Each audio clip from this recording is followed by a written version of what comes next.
Hello, everybody. My name is Malcolm.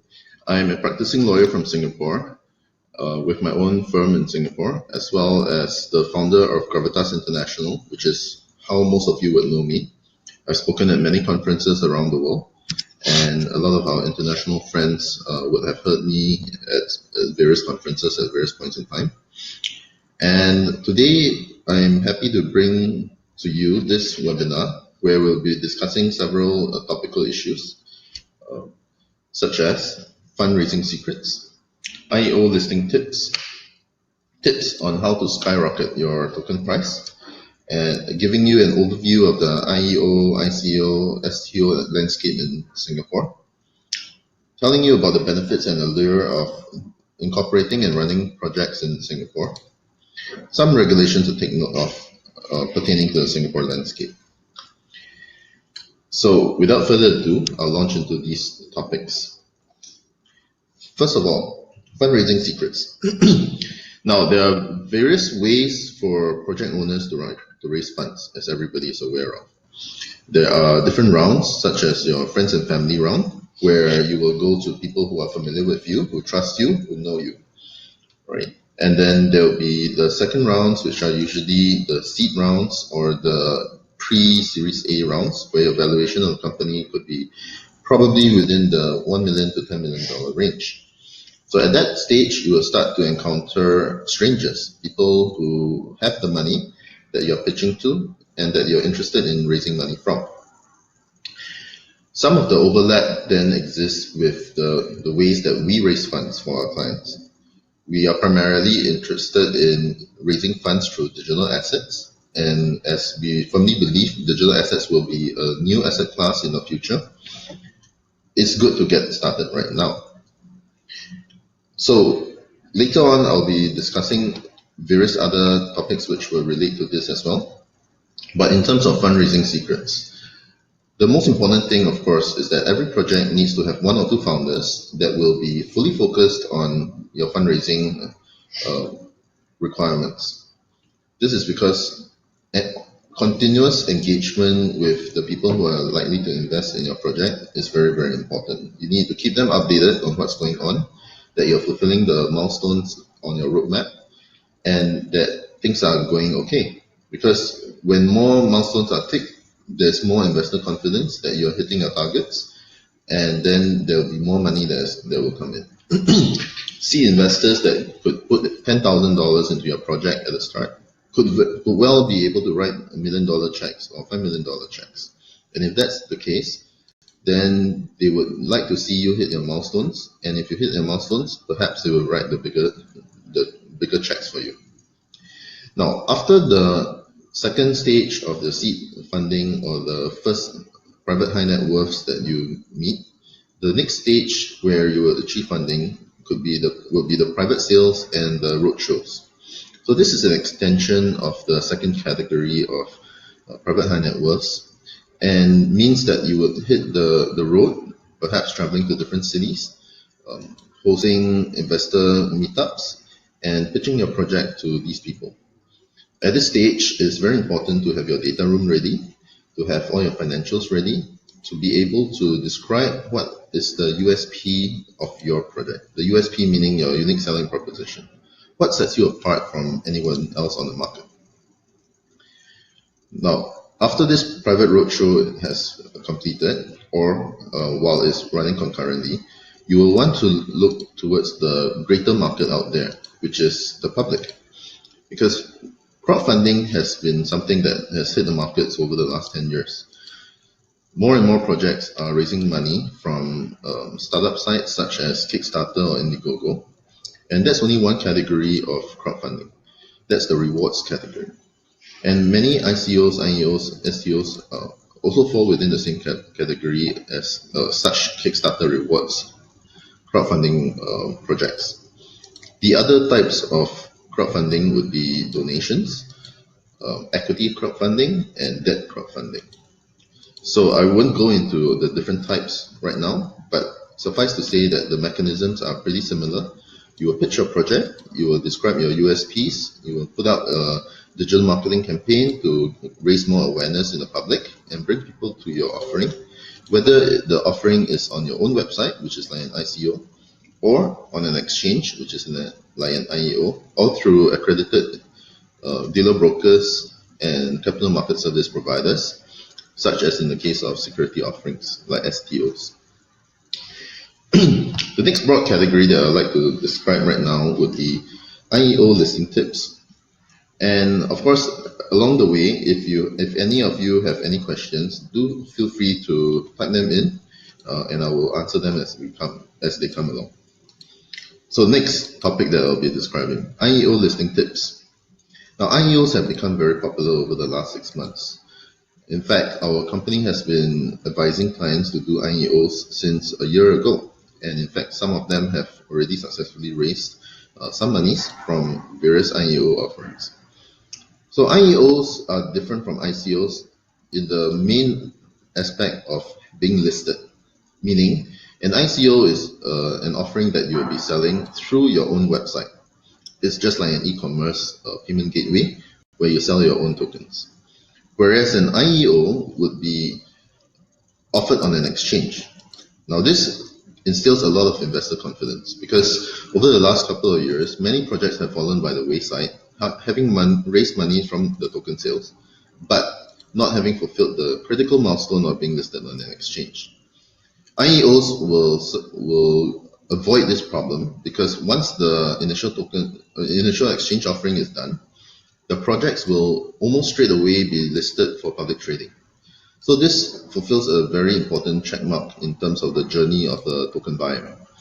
Now, token buyers would typically be buying the tokens for a variety of reasons, but two of the main reasons would be utility of the token. So for example, they firmly believe in your vision of the project and they believe that the tokens are worth something, and they buy the tokens in order to use them in your ecosystem. Now, the other broad category of token buyers are the investors and speculators. So they buy the tokens in the belief that the token price will appreciate, and perhaps they will achieve some capital gains and they can flip it on the secondary market. So if that's the case, it is very important for your token to be listed, because if you are not listed on a public trading platform, they can only sell it through a peer-to-peer network to people who are interested in buying the tokens. But if it is on a public platform, such as a popular exchange, then there will be secondary market liquidity and other people may be able to buy the tokens that they are selling. So having an IEO will alleviate this problem and make sure that the investors or the token buyers will achieve that critical milestone, being able to flip or sell, trade their tokens. So with this in mind, a lot more projects are raising money through IEOs. But a word of caution, there are broadly three types of categories of IEO exchanges. So there's the first category, which is actually the very prevalent. I would say exchanges are about one third, right? So this first 1/3 would be exchanges that make sure that you inject enough liquidity to maintain the token price. Now, how does this work? For example, if an exchange will give you a listing, if it is this type of exchange, it means that for, let's say, $1 million that you are trying to raise, they will require you to put in $3 million of your own money into their exchange wallet to make sure that the price of your token doesn't drop. So this will instill investor confidence. Their users will not see a so-called pump and dump scheme where your coin just goes up very high and then drops tremendously once everybody starts selling it. So with the liquidity that the exchange requires from you, your market making wallet will then have to maintain the price of your token. And this gives the exchange good reputation. It gives the exchange users and investors good confidence that the token is not a scam. And it makes sure that you will get good PR and marketing. So for this first category of IEOs, it is essentially for a project to achieve world-renowned, global recognition, good PR and marketing. It is not for fundraising. So if project owners want to do an IEO in this manner, they need to be aware that they are not going to be able to raise money because they have to put in usually 2 to 3x of what they want to raise before they are even able to list. So it's very important to make sure that you know exactly which kind of exchange you're getting onto.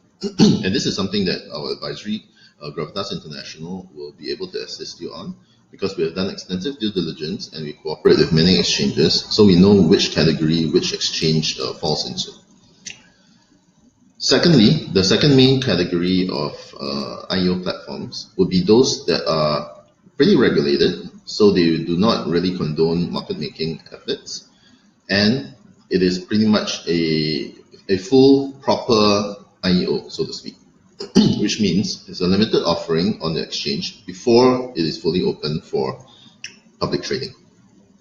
So such platforms are usually the best ones that you can get onto for actual fundraising. So for example, if you want to raise 500,000 or $1 million, we would be able to advise you on which exchanges to get onto, where there's real liquidity, and how exactly to do this. So some of the key pointers, for example, are the same as any rating sites. They will look at your team composition.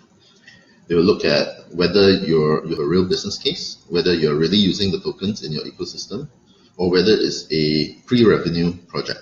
If it's a pre-revenue project, then unfortunately, you will probably not be able to raise much money.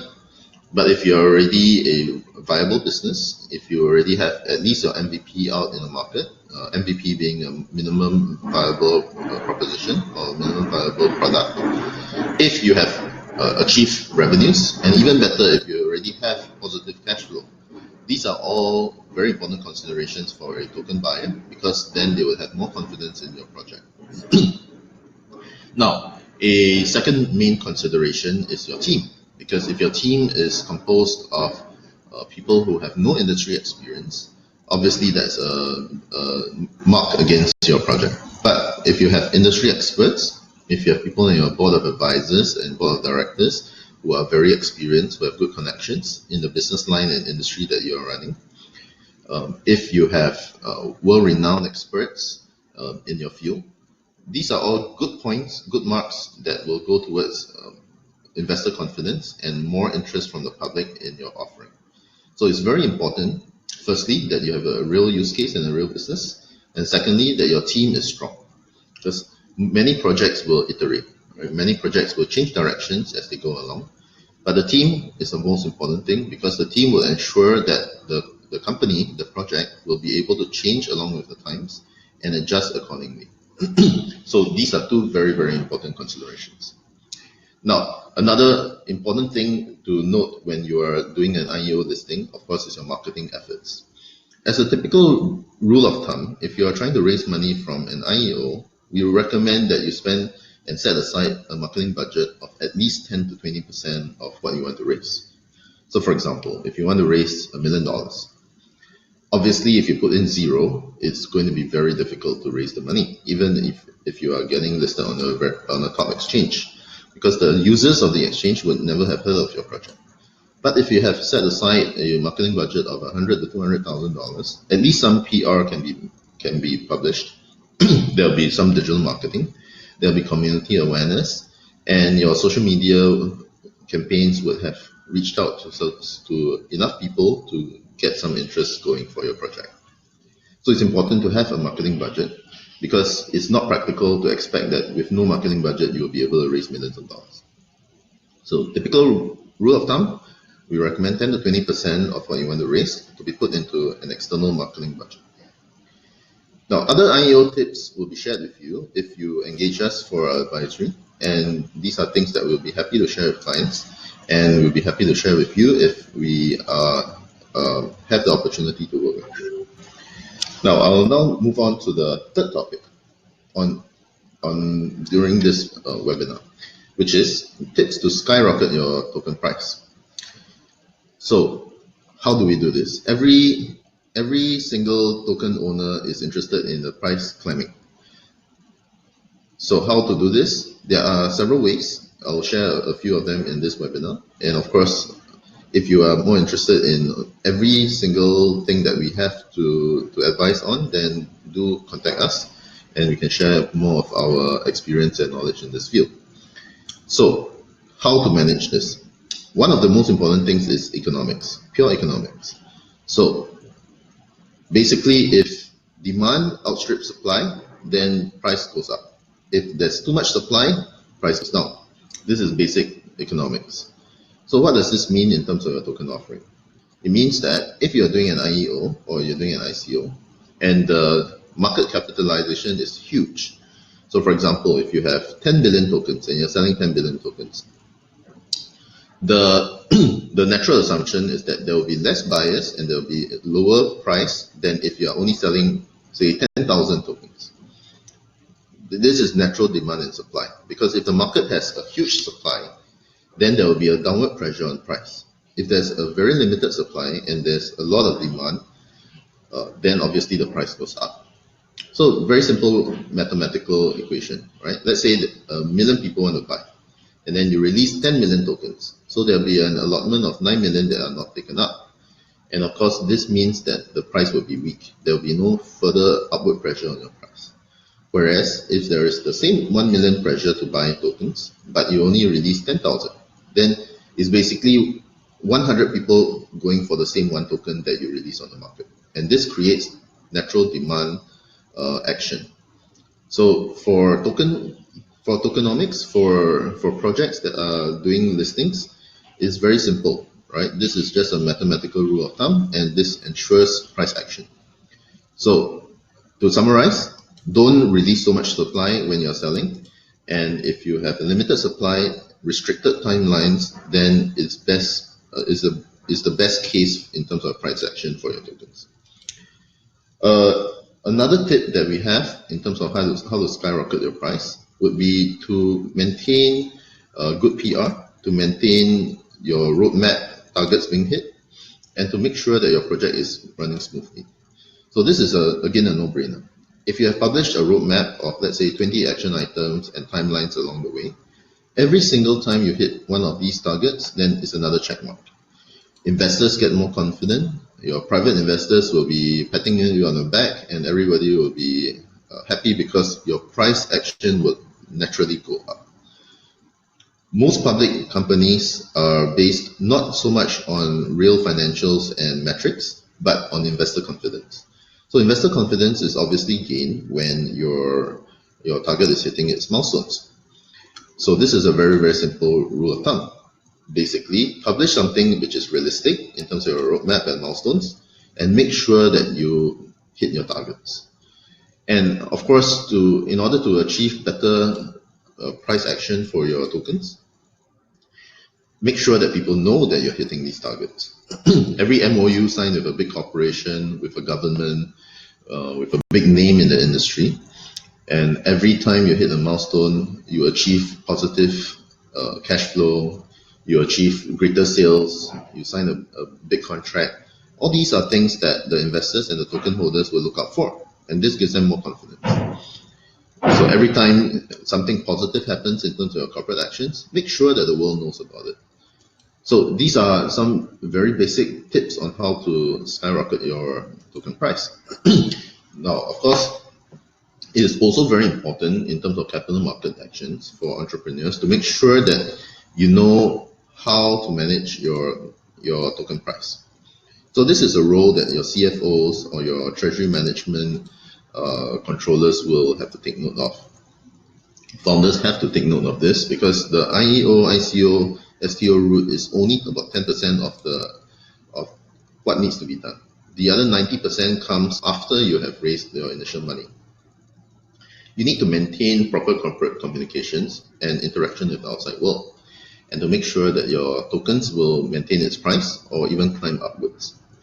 So what does this mean? It means that usually you need to have a dedicated personnel from your team, a CFO or a treasury person, to make sure that they know what they're doing, to maintain a constant outlook or look at the environment in the industry, as well as at your own token price. So this basically is a category where you have to pay attention, right? And it's very important, because even if your project is doing very well, if your token price is not maintained, if your market actions or capital markets actions are not well thought out and strategized and acted upon, then your market capitalization and the value of a company could even drop. But if you have good PR, you have good communications, you've got a good strategy, you know how to manage your treasury, you know how to manage your supply of tokens and the price action, then obviously this will help you in terms of getting more market capitalization and getting an increased value in your tokens. So next, I'll move on. Of course, we have other tips on how to skyrocket your token price, but do reach out to us if you have any queries on this aspect, and we'll be happy to share them with you through our advisory services. So the next category of what I'll be describing will be an overview of the IEO, ICO, STO landscape in Singapore. And on this category, first I would like to take a step back and describe the broader global environment as well as how Singapore fits into it. So in 2014, as early as 2014, the Singapore government came out through the central bank to say that digital assets are not considered to be legal tender and they'll be treated as a commodity. So this is a very significant step, because when the government treats something as a supply item, as a commodity, it's very different from treating it as a security or as a fiat currency. So how do we differentiate between these categories? In Japan, for example, the government announced in January 2018 that the top cryptocurrencies are treated as fiat currencies, meaning that you can walk into a big department store in Japan and you can pay for your purchases in Bitcoin or Ethereum. So that's very different from Singapore. Singapore's position is that it's a commodity. So you are not allowed, or you're not supposed to be using a commodity to buy another commodity or another good or product. So in Singapore, in January this year, there was actually an advisory from the Ministry of Justice, right, not the central bank, that said that tokens are not legal tender and that people who use tokens to buy other supply items have to be aware of potential anti-money laundering and counter-financing of terrorism issues. So Singapore takes a position that digital assets are commodities, so it's treated as commodities. Later on in this webinar, I'll be describing certain other considerations that are unique to Singapore, or that are features of the Singapore treatment of digital assets, which may be of interest to project owners and token issuers out there. So Singapore since 2014 has been very firm in terms of how it defines digital assets. This is something very attractive. So in 2017, Singapore's position in the top 5 was, I believe, 3rd in the world. Behind the USA, Switzerland, Singapore is number 3. In early 2018, Singapore's positioning climbed to number 2. So it was behind only the USA. And in August 2018, Singapore's position climbed to number 1 in the world in terms of the amount of money raised from projects, as well as the number of offerings. And how did this happen? This happened because the US took a position that digital assets were going to be treated as securities, because the securities laws in the USA are very, very strong. And secondly, because the US government wants to protect the US dollar. So it took a position that it would discourage the usage of digital assets in the industry. Whereas Singapore is a very open environment and it's a financial center. It's usually regarded as the number 3 in the world, behind the US and the New York and the London markets.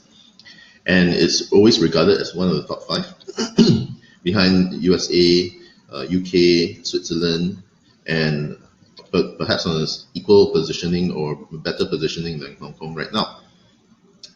So there's a lot of finance, there's a lot of money, there are a lot of funds in Singapore that are chasing good projects. And because of that, the Singapore government was very cognizant of this and wanted to encourage digital asset issuers and the use of digital assets in Singapore.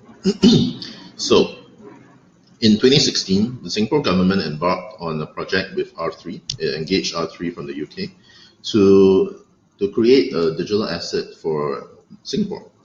So in fact, there's a Singapore coin already being tested, and it should be fully tested by the end of this year. And this project has already been in use over the last 3 years. So it has already cleared, I believe, phase 3 of the project. And banks in Singapore are using it for interbank transactions. And there are already tests between Singapore and other governments, I believe, such as Canada, where the governments are using this Singapore coin to do transactions. So I believe that the Singapore government will be making announcements soon in terms of the greater usage of its own digital currency. Now, other broad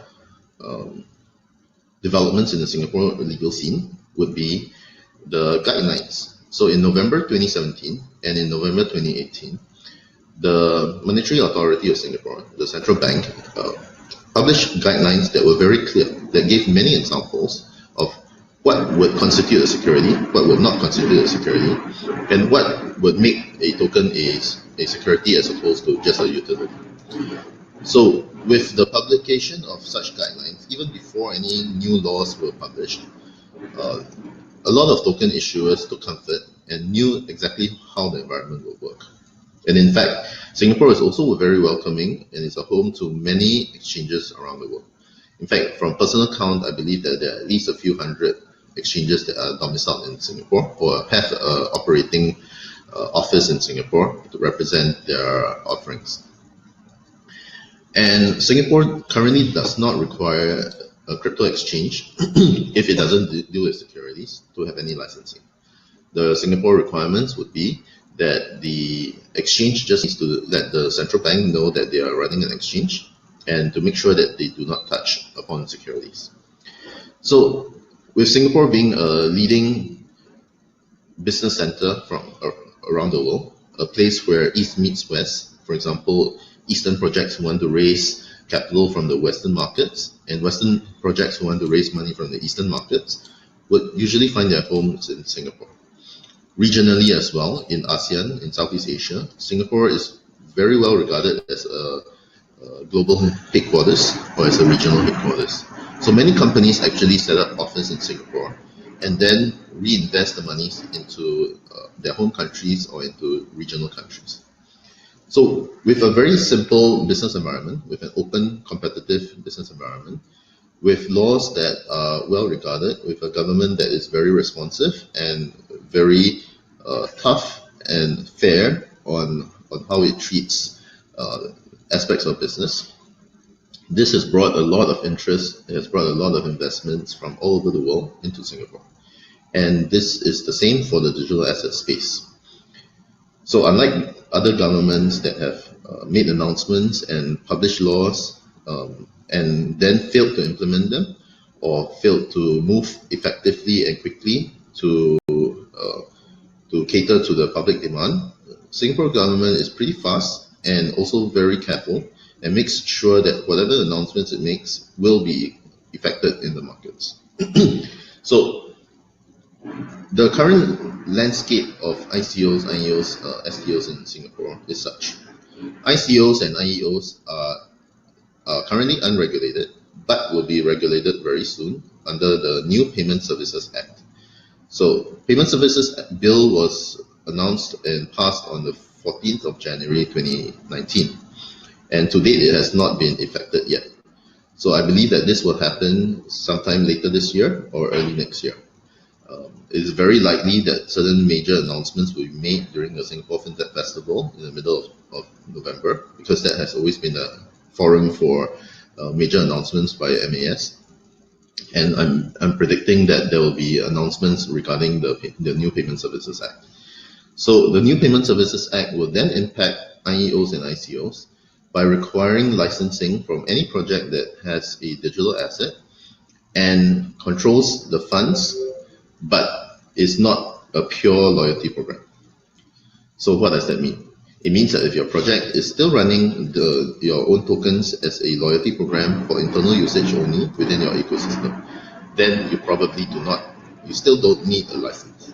But if you are using your digital assets as a payment method, as a way of extending your services beyond your own internal environment, which means that people from outside can use your tokens to trade with each other and to trade for goods and services, then it is very likely that you need a license. Now, this would mean that Singapore will become a regulated environment for ICOs and IEOs. So this will probably reduce the number of projects that are coming through Singapore doors, because to get such a license will cost in the region of a few $100,000. But at the same time, a major improvement in the market would be that with more regulations, the high net worths and the accredited investors, the family offices that have been standing on the sidelines waiting for such developments, would then be able to put the money in. So if a typical investor in a token would have put in, say, $100 or $1,000 previously, with such regulations in Singapore, with such licensing, it engenders more confidence, and then the typical ticket item from an accredited investor could be 100,000 or million or even $10 million from certain funds. Now, these funds were not able to invest into this space previously, but with licensing, with regulation, these big ticket items, these big monies would then be able to flow into the space. So there are pros and cons in terms of the new licensing regime that is coming up in Singapore.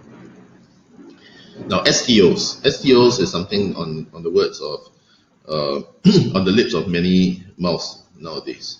Since last year, the US has been talking about this, because basically I would say 99% of all token offerings in the US are now considered as security token offerings. And of course, in Europe, a lot of these offerings are also being spotted, and they are being launched as security assets. So in Singapore, in Asia in general, the development of security tokens offerings has not been progressing as fast as in the West. But this has been changing, and there are more and more projects that are looking at the digitization of their assets in terms of securities. So in Singapore, there were a couple of exchanges that have already achieved licensing from the central bank. The first one being One Exchange, and they have already launched a couple of projects that have successfully raised money. So in Singapore, basically to recap, exchange licenses for security token offerings have already been issued, and projects have gone live, and projects have already achieved funding. So this is a significant step in the industry. There are at least 20 to 30 applications for an RMO license, RMO being a registered market operator, which means an exchange operator in Singapore. And many applications are in the process right now, and more global interest is coming into the Singapore space to set up their exchanges. Why? Simply because a lot of people understand that with the advent of blockchain technology, it is now possible for people to send assets to each other through the internet. Previously, asset sending and peer-to-peer flow of assets would be very difficult, simply because of licensing regimes, because of legal and regulatory issues, security as well. But with blockchain technology, asset transfer can be effected, and it can be effective, and it can be safe and secure. So what this means is, if there are exchanges that have licenses, more and more traditional asset classes such as real estate,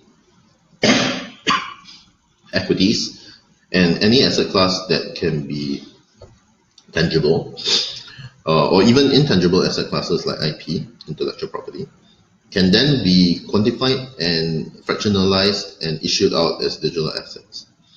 So many players are trying to get into the field, to be one of the first in this space and to have the first mover advantage.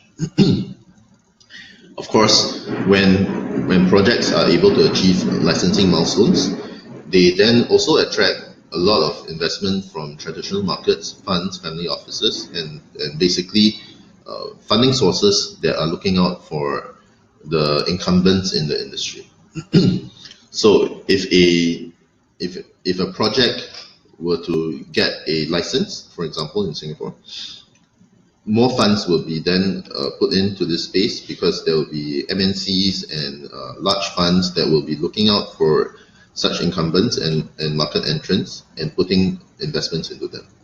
So just a couple of months ago, one of the first entrants in the Singapore regulated markets attracted I believe, 10% equity injection of about $4 to $5 million, putting a valuation at probably around $50 million. So this is something that is significant in the space. So early projects that are able to get into the space and achieve licensing status will probably see a big jump in terms of their valuation. Now, I will now leave the topic of ICO, IEO, STO landscape in Singapore, and perhaps circle back and come to this issue again, because I'll be talking about a couple of other categories to be covered in this webinar.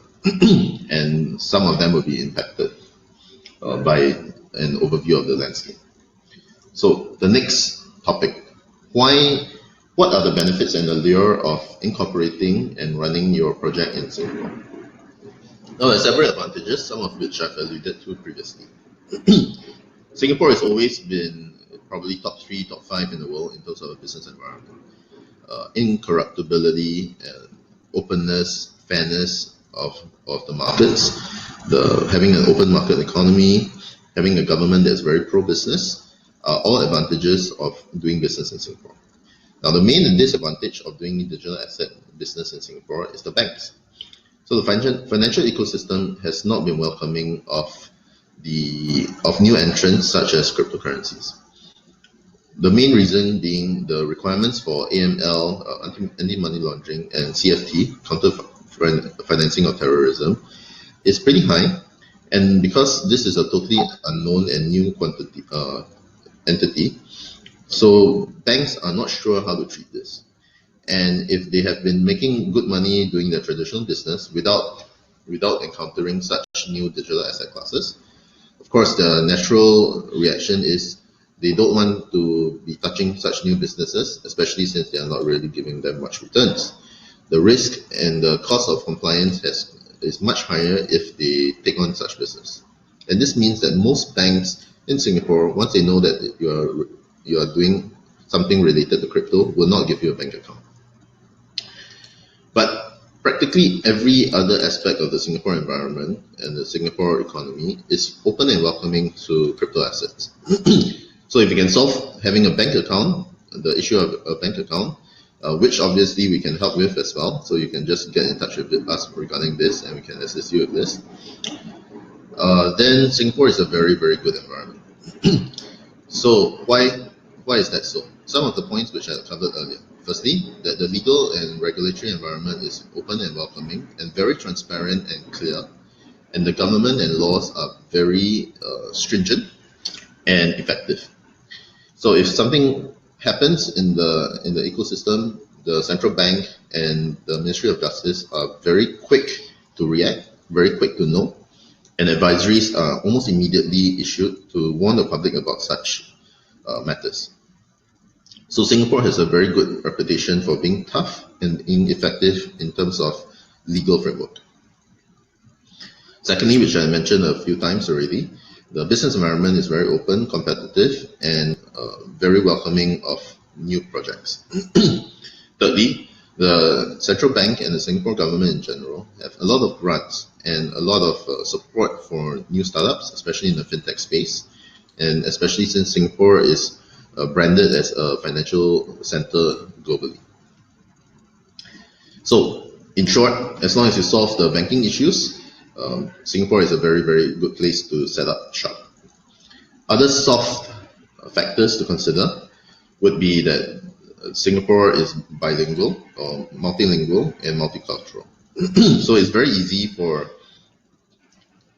people from the West, for people from the East, to find a natural habitat and environment where they're comfortable in Singapore, because there are always pockets and communities of such native speakers to be found, and it's easy for people to get around town and to effectively communicate and effectively do business and to live their lives. Quality of life is pretty good in Singapore as well, and Singapore is a tourist hub as well as a travel hub. So many projects, while located in Singapore, like the environment because it's just 1 or 2 hours away from Bangkok, from Bali, from Manila, from Kuala Lumpur, etc. So it's very easy to base your business in Singapore and then to travel around the region. So these are soft approaches. Now, let me give you one more very important consideration for projects and why a lot of people are coming to Singapore. In terms of tax, Singapore has zero capital gains tax. And effective from 1st January 2020, Singapore's Revenue Service has decided that all digital assets will not be regarded as supply items. So this is a very significant movement, and it's a very significant development in terms of the Singapore tax and legal environment. For example, if you buy and sell digital assets in, say, the US or in UK or say in Australia or in Japan, you have to pay tax on the trades that you make. But in Singapore, it's zero capital gains tax, meaning you don't get tax. So let's say you bought 100 Bitcoin at $3,000 in December, right? And if you sold it yesterday when the price was still $9,000, then you would have made a capital gains tax. You would have made a capital gains of 6,000 per Bitcoin. So in Singapore, you don't have to pay tax on this capital gains, but this capital gains would have been taxable if you were in Japan, or if you were in the US, or if you're in the UK and you had converted it into some other currency. So this is a significant advantage of being in Singapore. And prior to 1st of January 2020, the environment in Singapore was not clear about how to treat digital assets, but with the IRAS coming up with its new announcement on goods and services tax relating to digital assets, now token issuers and token traders and investors that are domiciled in Singapore or who are trading in Singapore would then be relieved to know that there will be no tax on such transactions.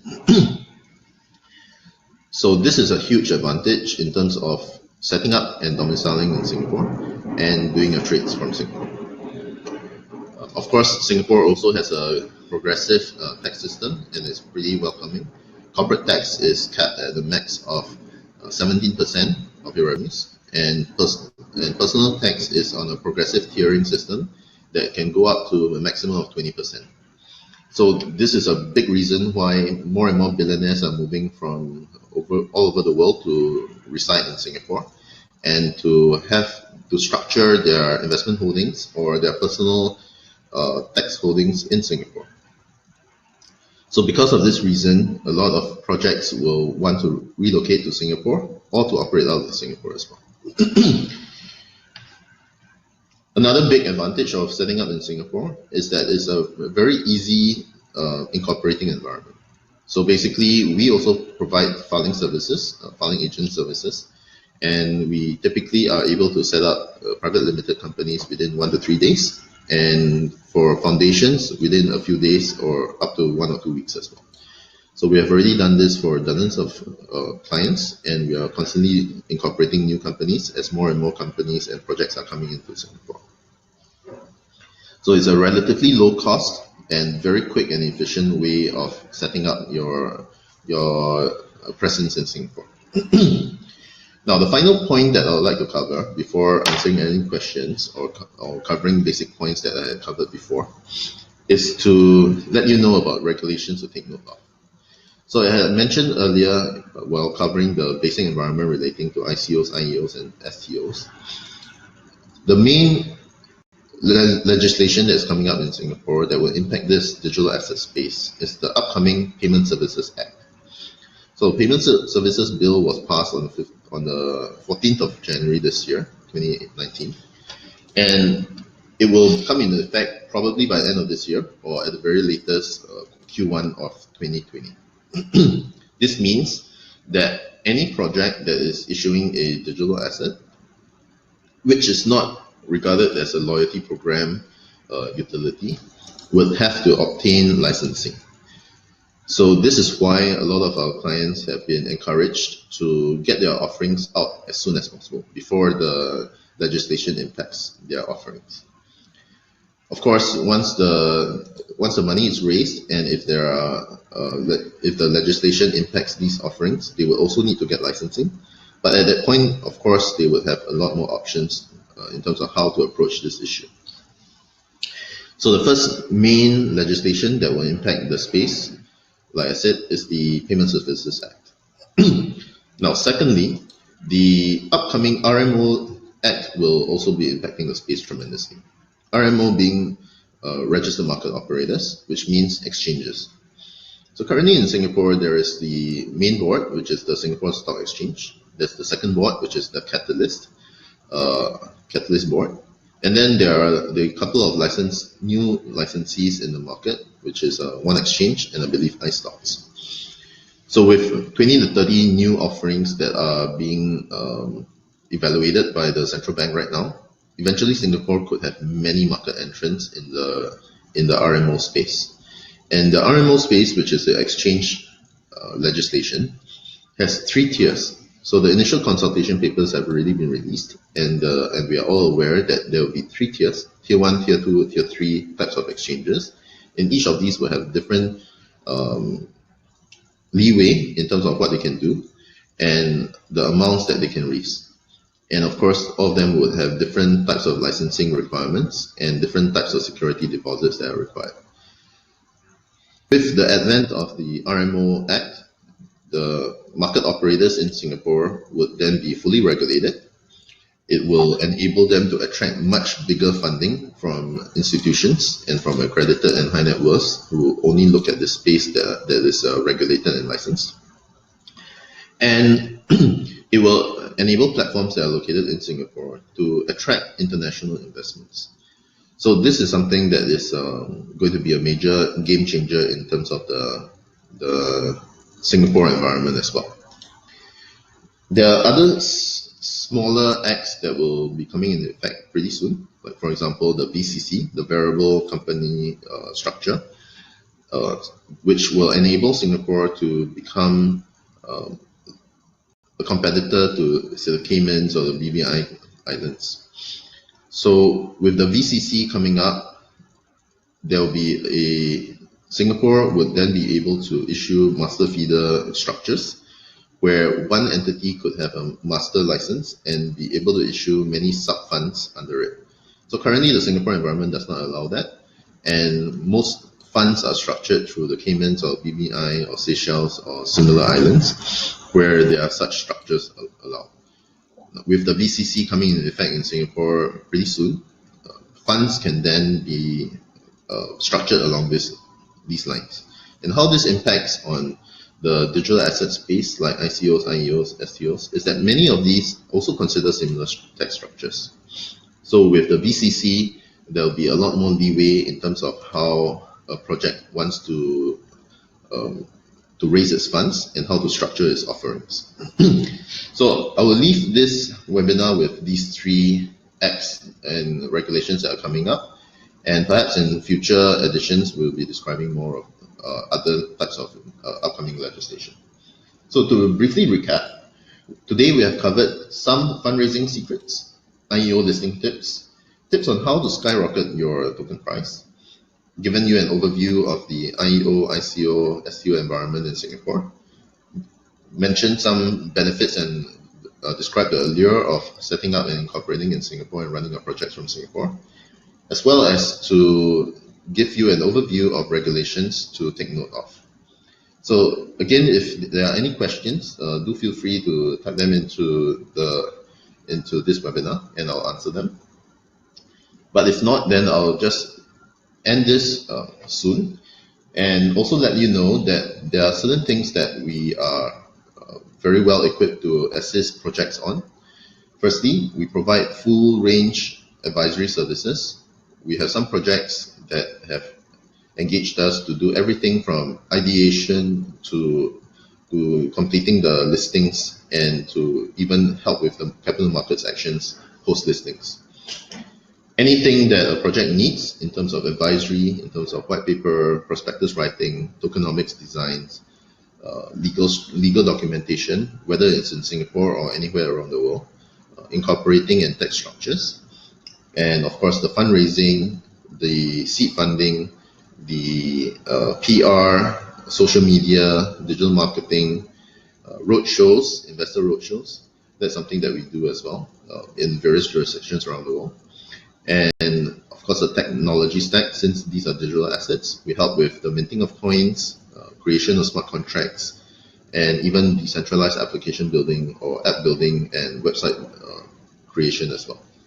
So, other than these, after the listings, we also help with exchange listings, with IEO listings, with market making and liquidity provision connections with various houses around the world. So basically, we're an end-to-end service provider for all of these elements that are required in a successful offering. And something that I'd like to let this audience know is that we have a financing package assistance, which is we typically charge 20,000 US dollars for assisting projects with fundraising. But for the purpose of this webinar and for a limited time after this, we are able to offer this package at $6,995 US dollars only.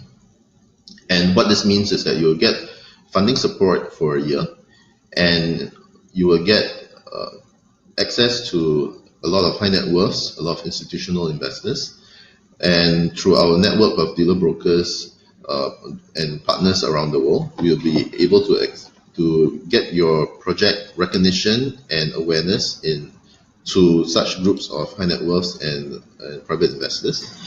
And only for the purpose of this webinar and for a limited time period after this, the package that we are giving is $6,995 for a typical 20,000 offering that we are offering. So if you are interested in taking advantage of this, do feel free to reach out to our representatives or to reach out to me, and we'll give you more details about this. So many projects come to us in the seed funding stage or trying to reach out to high net worth investors. And this is one of the most cost-effective way that we are able to assist projects with, because for just a very low price, we might potentially be able to get you seed funding in the hundreds of thousands or in the few millions. And with that money, we will then be able to parlay that into a full offering for your project and to reach out to the greater global market that's out there and to get you onto the roadmap of being a public company, a full public company. All right. So if there are no questions that I need to answer, I'll leave this webinar with on this note, and do feel free to reach out to us privately as well, or through our emails or through our website and our contact methods. Thank you.